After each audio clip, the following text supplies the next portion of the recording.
দাঁড়াও, মাইরো না, দেখতেছি। তুমি কত আসলে ঘটনাটা কি হয়েছে? আসলে কি তুমি টাকা চুরি করছো? না ভাই, আমি টাকা চুরি করি নাই। আমি টাকা চুরি করতে যাবো খেললে, আমি তো এনে কাম করি, উস্তাদ আমারে খাওয়ান পূরণ দেয়, আমার তো কিছুর অভাব নাই।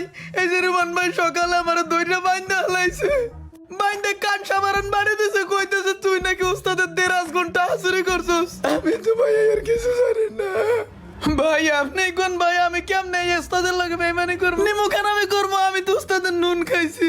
এই উস্তাদের হিসাবে রাস্তাতে আমার টোকাই আইনে দূর পর্যন্ত বড় করছে। আমি উস্তাদের লগে খাই ঘুমাই, এই উস্তাদের লগে কেমনে আমি বেইমানি করব? আমি কোনো টাকা নেই নেই মামুন ভাই। চোরের ঘরে চোর, তুই আবার মিথ্যা কথা কস্তরে এতক্ষণ যাবত পিড়েছি, এক ফোঁটা চোখের পানি পড়ে নাই তোর? ও চোখ কত খসখসা দেখছেন? ও এবার টন টন করে কথা কয়। তুই চোর, তোর 14 গোষ্ঠী চোর, তোর চেহারার মধ্যে লেখা। ভাই ফিরান ভাই, আবার পিড়াইবা আমারে। একটু আগে আমারে